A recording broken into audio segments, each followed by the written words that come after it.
It's been a little while since we covered Absolute Wonder Woman, so picking up after the first story arc that we did, where she basically fought the Tetracide, this gigantic monster with a scream that was hypnotizing people and quite literally leading them into its gaping maw. What this does is this picks up basically in the kind of wilds of Gateway City, which is essentially the home of Wonder Woman now, at least in the Absolute universe. And what she does is she initially kind of cherishes the idea that she's in this place where she hasn't really been able to experience the kind of things that are in this spot, right? So birds and animals, things like that, keeping in mind, she comes from literally hell. So she's not used to seeing this kind of stuff. But one of the things that she does is she kind of sends these critters out and basically has them find what she refers to as her sisters. Essentially, Amazons, because one of the things that Absolute Wonder Woman has been looking to do since she first arrived here was find any other Amazonian women who exist on Earth and potentially find a way back to Themyscira. The whole storyline with the Tetracide, that was just kind of a sidetrack, if we want to look at it that way. And so what it does is it picks up with Veronica Kale. Now, if you guys remember our story of Absolute Evil, the coverage of that comic, or maybe you read it, Veronica Kale is a member of what we now know to be the Absolute Justice League, which is actually just a bunch of evil villains who have come together. But they're all kind of the arch nemesis, if we want to call it that, for the various superheroes within the Absolute universe. So, of course, Veronica Kale is the main nemesis of Wonder Woman. And one of the things that she does is she basically illustrates the fact that she's working alongside Dr. Poison. Now, Dr. Poison is a very old school character in DC Comics, specifically going all the way back to Sensation Comics #2 from William Moulton Marston when Wonder Woman first popped up on the scene. Technically, that original version of Dr. Poison was a guy, and it wasn't until post-crisis in like 1999 that a new Dr. Poison was introduced. That was actually the woman that most people are familiar with now. She's largely been like a B or even C-list character within the Wonder Woman mythos. She hasn't been like a major player. A lot of that I think is because Wonder Woman doesn't really have like a tried and true rogues gallery the same way that like Batman or Spider-Man does. Wonder Woman's more in line with like Iron Man, right? Where it's just every once in a while, someone comes along who's a dick, and like, she fights them, and then the story's over. But the fact is, right, that when it comes to Dr. Poison here, one of the coolest elements of her character is that she's actually a completely non-corporeal being. She exists in a gaseous state. This is a callback to like the old school depiction of Dr. Poison, basically messing with mustard gas, different things like that. But the big reason why Veronica Kale is here in the first place is that because Dr. Poison is a scientific genius, what Veronica Kale did is she actually copied a little bit of the sound that the Tetracide was emitting in order to bring people into itself, and she wants to essentially duplicate it. Now, it's important to understand that this is not like some grandiose plot thread. This is really just kind of what we're seeing in the Absolute universe in the here and now. A villain pops up, this villain has a scheme, but the scheme is designed more to illustrate the nature of the villain than it is to be like some gigantic story arc that's going on. And basically all this is designed to do is to illustrate the fact that Veronica Kale is essentially pulling at every single string she has to amass as much power as possible in order to get rid of superheroes. It's one of the things that we saw in Absolute Evil. All the main members of Absolute Justice League want to kill the superheroes off. They want things to stay the way they're used to, where they essentially have absolute power. And so what it does is it switches back to Wonder Woman around the same time that Barbara Minerva, who we traditionally know as Cheetah, is basically discovering a totem of sorts. Now, of course, they're there with the permission of Wonder Woman. It's not like, they just showed up all of a sudden. Steve Trevor's there, and basically everybody that she kind of made allies with along the way in the first story arc that we covered.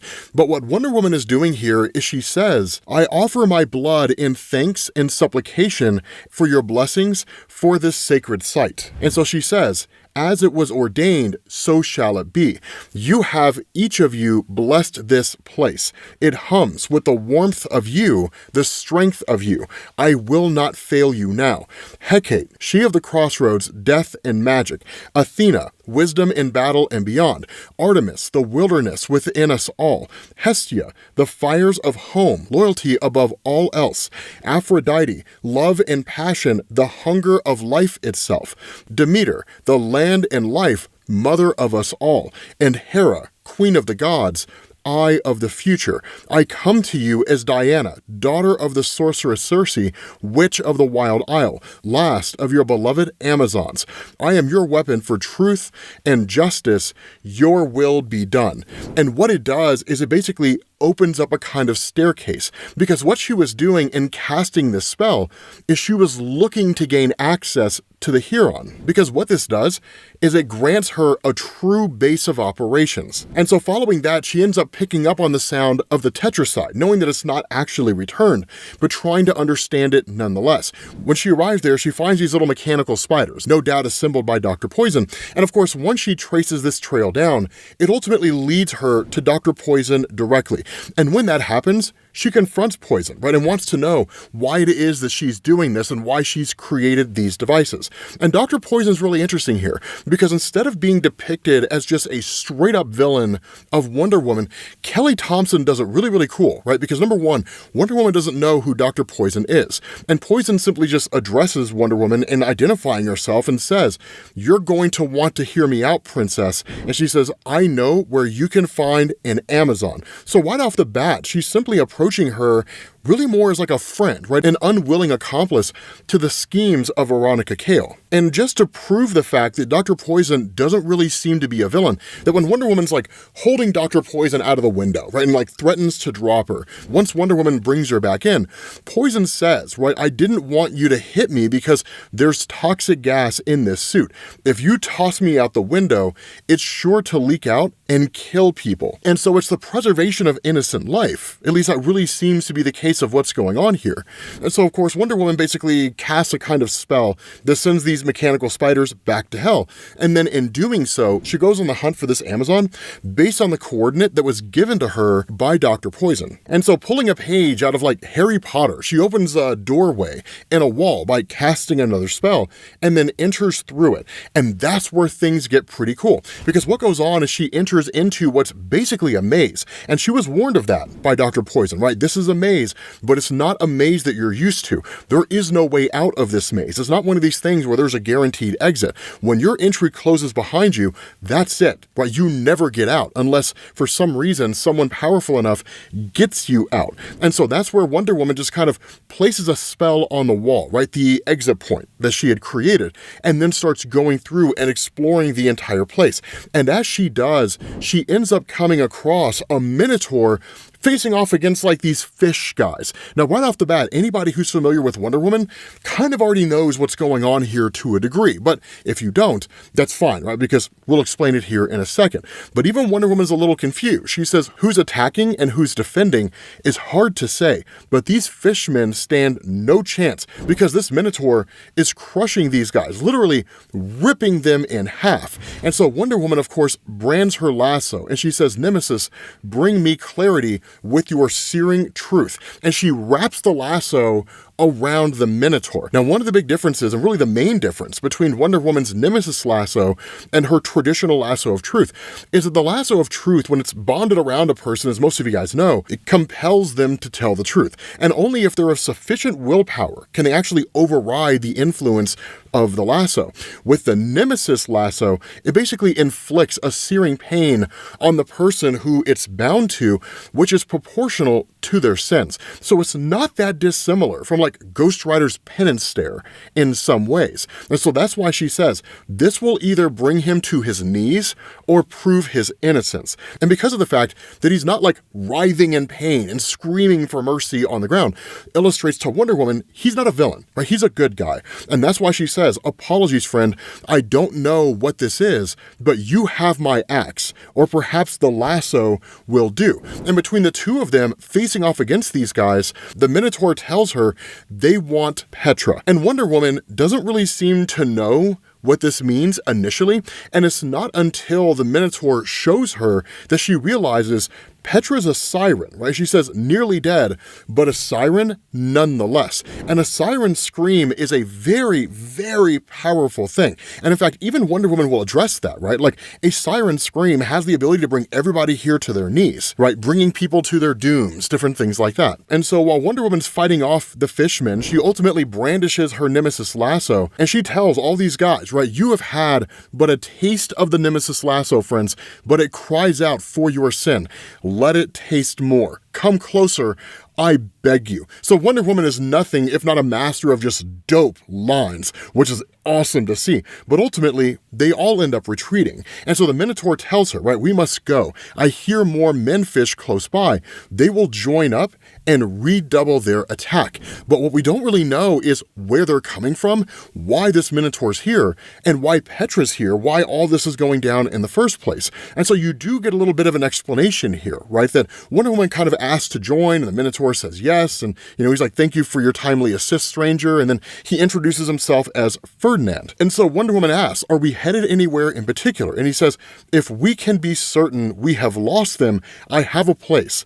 I have a place they have yet to find. And so she asks, right, how long have you been here? And he simply says, I've always been here. And where she tells him, like, that's a really sad thing to hear, right? He just says, as am I. But when it is all you know, I suppose it is easier to bear. How do you even know what you have lost when you've never even had it in the first place? And so as they go on, one of the things that happens is that Wonder Woman asks the question, I've heard tell of an Amazon down here inside the maze. Do you know what I'm talking about? And he simply just says, some say Clea is an Amazon, though I have seen no evidence of it other than her strength. And where Wonder Woman doesn't really know who this is, right? He simply just says, the monster who's taken control of the maze, the woman who hunts Petra. And that's where Clea reveals herself, right? And says, it's Queen Clea. But then you have always had a disrespectful tongue, Ferdinand. After I've grown weary of your screams, we'll cut it out so I never have to think of you again. And Wonder Woman immediately recognizes she is not an Amazon, which is true. Right? Queen Clea is actually an Atlantean in DC Comics. Now, full transparency here, I am not overly knowledgeable on Queen Clea. I know enough to have a decent conversation, but it would be more of a learning conversation for me than anything else. As best I can tell, she was just kind of the ruler of like a lost section of Atlantis over there somewhere. And in the early days of Wonder Woman's comics, right, back in like issue number 8 when she first appeared, that she would actually just force various men to fight each other, right, gladiatorial games to a degree, which is why you kind of see that playing out to a degree here, and you'll see what I'm talking about here in a minute. Over the years, a lot of that seems to have changed. She's been a fairly consistent villain of Wonder Woman. Despite being Atlantean, I'm not aware of any instance where she's actually faced off against Aquaman or had any meaningful dealings with Aquaman. But again, I kind of divert that bit of a discussion to somebody who is a lot more knowledgeable about her character than I am. But the fact is, right, with both Ferdinand and Wonder Woman cornered and the desire here to keep Petra safe, they actually start using the cramped space around them to their advantage in order to basically take out these various menfish, or at least hold them at bay. At the end of the day, though, it isn't really a winning game. The reason being because Petra knows this place inside and out. Wonder Woman's new here, and Minotaur, I wouldn't say is an absolute genius, but he's also not a dummy, right? He's just kind of a guy who's there, really more brawn than brain, if we're being honest here. And so this basically leads to Queen Clea having her guys put together what is in effect a gigantic crossbow, fire it off, which is enough to injure Ferdinand, but it does offer a distraction, and it allows Wonder Woman to get Petra out of there as fast as she possibly can. And so at this point, we switch to a really important aspect of the story that kind of seems to come out of nowhere, right? It's actually kind of a flashback, and it sort of illustrates the fact that, like, the gods are aware of Darkseid, and they kind of know what's going on with the absolute universe. And this really comes by way of Wonder Woman as a little girl, when she kind of leaves the cave in her, little adorable armor, right, created for her by her mom and by Wonder Woman herself. And she comes across a bloody panther, essentially, and it kind of taunts her a little bit. Now, this is really more of a test than anything else, right? It's a test that she was kind of warned about by her mom. But when this panther approaches, right, she simply says, hello, I am Diana of the Wild Isle. Welcome to my home. And the panther just addresses her, right? Hello, princess. And she says, we do not have much, but what we have is yours. And the panther, kind of walking around her, simply says, I will take it all. And Wonder Woman just responds and says, if you need it, it is yours. So she's kind of humbling herself, but she's not ingratiating herself. And so that's where the panther is like, defend yourself, princess. And she simply says, no, right? I will not fight for no reason. And the panther says, next time I will not stop. I will take blood, perhaps bones, perhaps an entire limb. Is that not reason enough to fight? And the response of Wonder Woman, I accept it. I can bear it. And that's where the Panther says, because you are weak. And she says, no, I am strong. Lots of the things that have lived here are mean and sad. They always bite and kick and hiss first. But lots of times, they just don't know another way to be. I can show them. And so when she's bitten by this panther, the question is, now will you fight? And she simply says, no. Now, there's a reason why this test is being undertaken in the first place, because there comes a point where this panther kind of looks off in the distance and sees a turtle there. And so when it goes to attack, Wonder Woman immediately stops it and says, he did nothing to you. Leave him be, right? So standing up for smaller creatures, right? And that's where the panther is like, there you are, wild one. I knew I could find you. And so she says, that creature is under my protection. You may not harm him. And that's what the panther simply says, then stop me. And so Wonder Woman attacks this thing as hard and as fast as she can. And while it's not enough to kill it, it's enough to prove a point. Because in that moment, Circe comes running out, right? Coddles Wonder Woman in her arms, takes her inside, and that's where the goddess Hecate appears, and you get this really interesting conversation between the two of them. And this is where I say the gods seem to know about Darkseid, because what happens here is that Circe kind of addresses Hecate and saying, she's just a child, right? It is too soon for this. And that's where she's told, if anything, Circe, it is too late. Everything we do is to fashion her into a weapon. We love the child as we love few things, but do not be confused by the reason for her existence.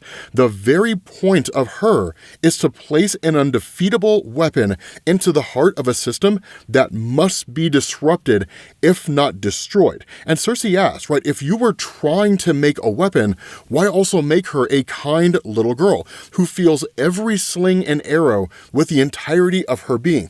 It is unfathomably cruel. It's the Harry Potter effect, right? Because what Circe's told here is she is a little girl because men are dismissive of little girls, and thus she will be unseen. She is the kindest human being that we could possibly conceive of, because that, above everything else, is what monsters do not understand. But also, she is simply herself, Circe.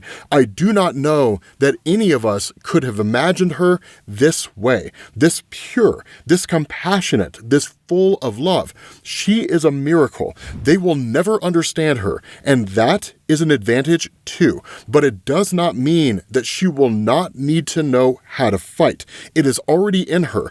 In a different, better world, it would have been allowed to blossom in a more traditional and organic way, the way of her people. This is not that better world, and so we must improvise. And so where Circe initially goes to make a statement, Hecate stops her and says, do not ask your question. You are right. Ears are turning our way.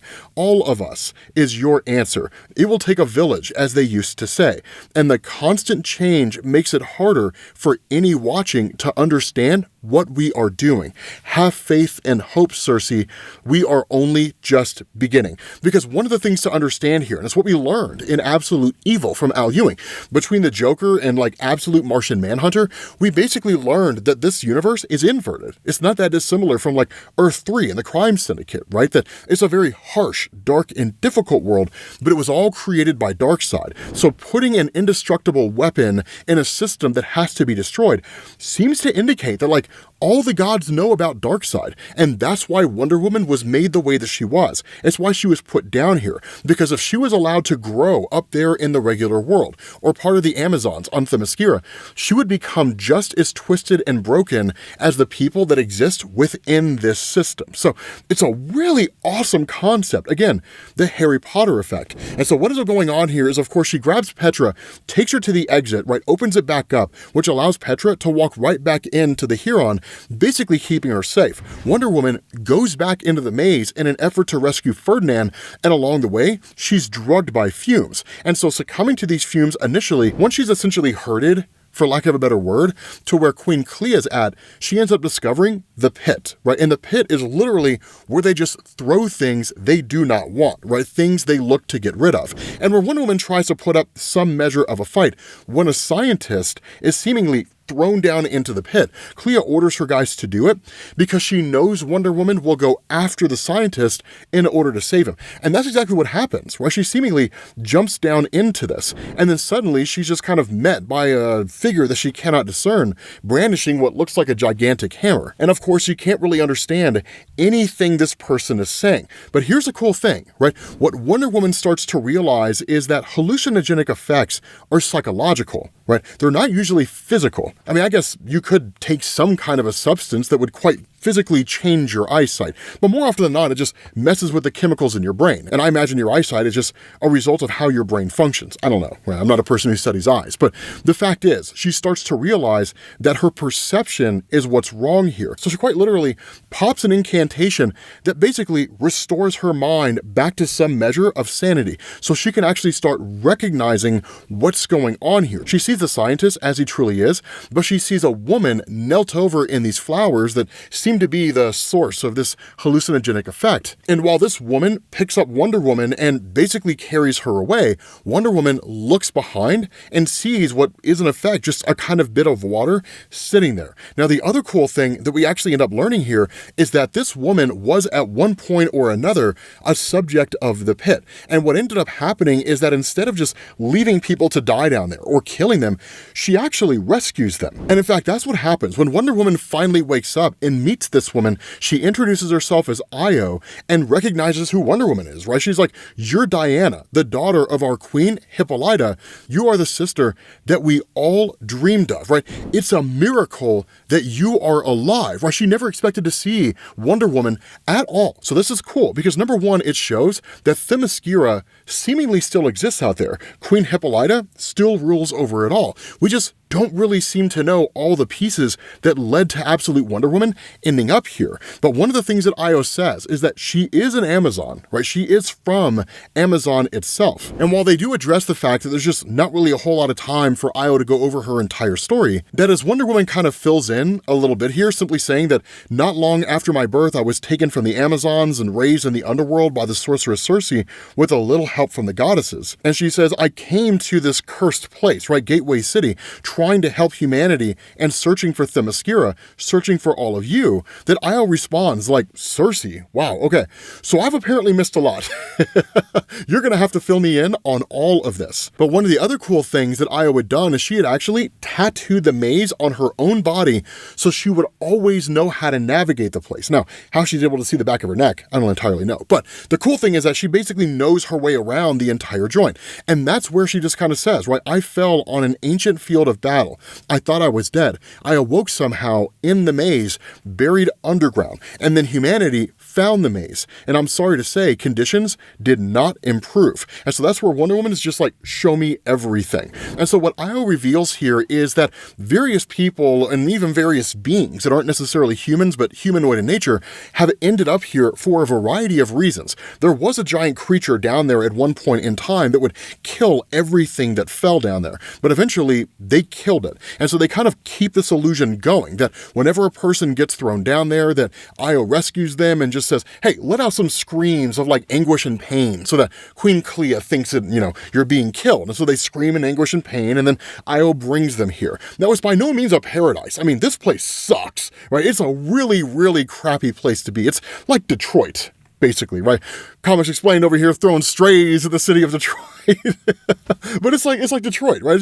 It's a rough place to be, and no one goes there on purpose. And so one of the things that Wonder Woman learns from Io is that they've actually been systematically digging tunnels, trying to find a way out of this place. Their tools are exceedingly limited, so despite their strength, they can't really get through like metal or anything like that. And we're only really left to guess, right, what they happen to hit, right, what walls they came across or whatever the case is. But there is a point where she says they dug up against a wall and water started pouring in. So they go back every so often and they reestablish that wall to keep water from flooding the place because everybody here would basically drown. And so once Wonder Woman starts to recognize that at any moment, right? Io could have just pummeled through this wall and swam through the water and gotten herself to freedom, but simply chose not to in order to stay behind and keep these people protected, that she is a tried and true Amazon, right? She's a real good guy here. And so Wonder Woman simply says, okay, right? She says, you've done something beautiful here, Io.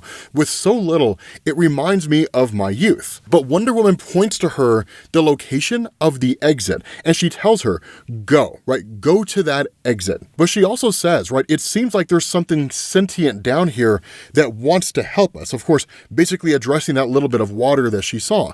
And she says, I will destroy this maze. So make sure you get everyone out that you possibly can. And so what ends up happening is that Wonder Woman herself, after basically creating a kind of immunity, right, to the potency of the flowers, she gets back to that little thread of water and starts addressing it, right? And she says, I know you're here. Reveal yourself so that we may escape this cursed place.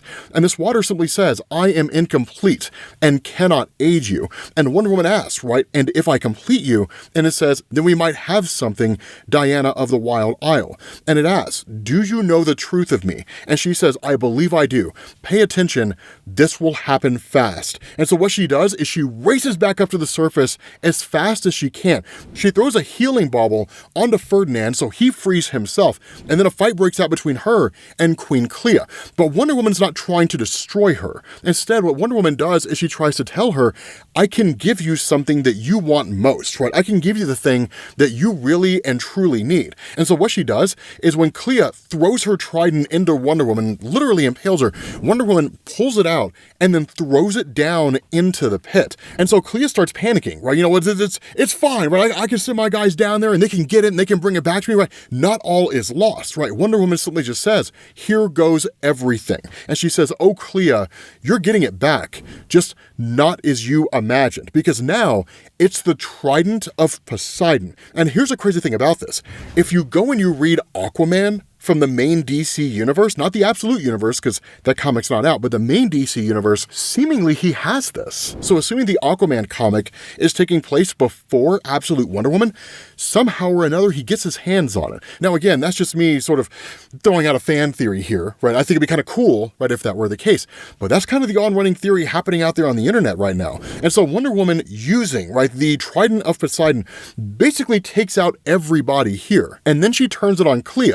But Clea immediately attacks her with overwhelming force because she is a seasoned fighter. And so in turn, Wonder Woman puts a magical spell on a rock and this simply says, find Io. When Io exits the maze, seal it behind her, and then throws it down the hallway. And then she tells Ferdinand, follow the rock. It will lead you to the exit. And initially Ferdinand's just kind of like, you know, I don't want to leave you behind, right? And she's like, I'm not alone, right? Look at all these fishmen. I promise you, I'm not going to be that long. I'm right behind you. This ain't going to be much of a fight. And so Clea jumps back into it, and Wonder Woman kind of starts to handle this girl. But here's the thing, right? Where Clea seems like she's getting the upper hand, Wonder Woman's not fighting to kill. Wonder Woman's trying to rationalize and reason with this girl. And she tells her, right, like, in this place that you are in, you are trapped here as much as anybody else. You did not come here by choice. She says, you're cut off from your natural habitat, from your homeland, eating your own menfish. And that's where Clea is just like, I mean, they heal and they regenerate limbs. It's an honor for them to serve as a meal for me. And Wonder Woman simply just says, you see me as an enemy, but I am in fact your salvation. For I bring you what you ache for more than anything else. And that's where she reveals the tunnel's been blown and all that water is starting to fill up. And Clea doesn't initially know what's going on. She thinks Wonder Woman's just flooding the tunnels. And that's where Clea's like, we'll be fine. We'll survive down here. And Wonder Woman's like, you're missing the point, right? There is a hole down there.